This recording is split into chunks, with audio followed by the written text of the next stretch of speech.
Amis, fans et connaissances, bonjour. Suite aux attaques et aux allégations dont j'ai été victime ces derniers temps, par des moyens fort peu recommandables, et m'ayant privé d'apporter la vérité sur ce sujet, une vérité qui n'appartient qu'à ma famille, à mon épouse en particulier, et à mes enfants. Je me dois aujourd'hui de m'adresser à vous directement, afin que cesse la propagation du mensonge et de la calomnie, qui n'a pour conséquence uniquement d'injurer mon épouse et moi-même. Nous sommes mariés grâce à Dieu depuis plus de 10 ans. Nous avons 3 enfants. Sachez que je n'ai jamais pu compter sur le soutien ou l'approbation de ma belle famille, pour quelque raison que ce soit.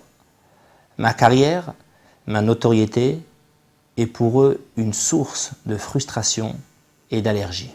Vous imaginez dans ces conditions la tension qui pèse sur notre couple et notre famille.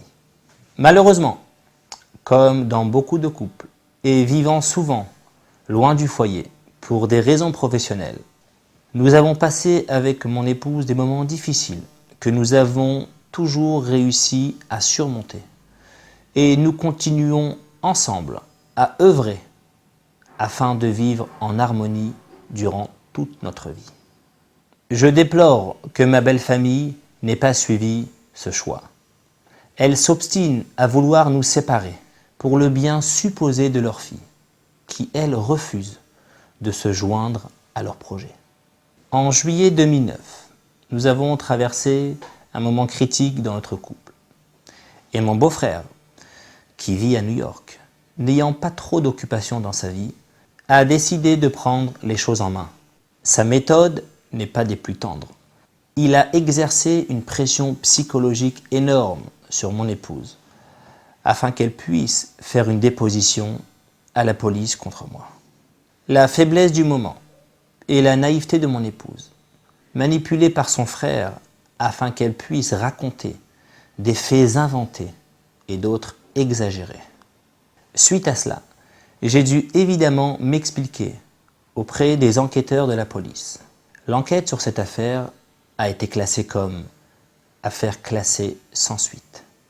Mais l'acharnement d'un homme me poursuit. 3 jours à peine après avoir été blanchi par la police sur cette affaire, je reçois de sa part un mail de menaces et de chantage. Il m'annonce que si la police n'a rien à redire à mon sujet, lui, il appliquera une justice. La sienne, celle de l'accusation à faux, de la médisance et de la calomnie. Mon épouse lui a demandé, plusieurs fois, et particulièrement après ce mail de menaces, de cesser ses manœuvres de déstabilisation de son couple. Il n'a jamais écouté ce que sa sœur lui demandait. Et voilà que sa folie dépasse toute imagination. Lui et sa famille n'ont cessé de menacer et de faire pression avant mes prestations pour qu'elles soient annulées. Je me dois à chaque fois de m'expliquer et d'étaler ma vie privée à des clients. Cela représente un préjudice moral, sans compter le préjudice financier. Et nous insistons en ce moment au paroxysme de ces méthodes répugnantes. Il a choisi de façon irresponsable et nauséabonde de jeter en pâture la vie d'une famille, en occultant toutes les conséquences qu'elles peuvent engendrer. Il n'a même pas pensé à sa sœur mariée.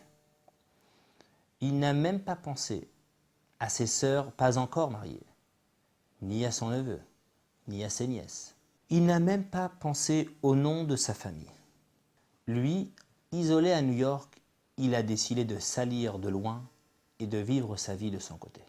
Mais il y a encore plus grave que cela. Au-delà de notre famille, il y a la communauté. Par ces calomnies, il a mis toute une communauté en danger, car elles seront utilisées pour mettre en cause toute notre communauté. Décidément, cet homme n'a pas la moindre notion de responsabilité. Quel rêve au monde aurait permis une chose pareille? Ou quel homme, normalement constitué, aurait pris ce risque? Parce que moi, je refuse de régler des affaires privées en public, j'ai convoqué 7 hommes, il y a quelques mois, devant un tribunal rabbinique en France. À leur grande consternation, les rabbinim n'ont eu comme réponse qu'insultes et refus. Les rabbinim lui ont proposé alors de me convoquer devant un tribunal rabbinique à New York de son choix, dans un délai précis. Mais même cet acte de complaisance n'a pas satisfait sa soif de vengeance. La seule voie qu'il a trouvée honorable et à son niveau n'est pas celle de la justice des hommes, mais celle des caniveaux et de la jungle. De notre côté, nous sommes décidés à ce que toute la lumière soit faite sur ce sujet, par les voies rabbiniques et judiciaires. Chers amis, je voudrais vous dire à quel point cette épreuve est difficile, mais soyez assurés que mon épouse et moi, nous sommes soudés afin d'en sortir encore plus forts et plus unis que jamais. Les innombrables messages de soutien et d'amitié que nous recevons ces derniers jours sont pour nous d'une aide morale considérable et je voulais vous en remercier. Cela nous touche, cela me touche personnellement et cela démontre à combien le mensonge et la manipulation ne gagneront pas. J'espère de tout cœur que cette fâcheuse imposture s'arrête et que la conspiration qui est menée contre nous cesse. J'ai une totale confiance en Dieu et je suis convaincu que nous allons être encore plus forts pour surmonter cela dans la joie et les bonnes nouvelles. Je vous remercie pour votre confiance. À bientôt.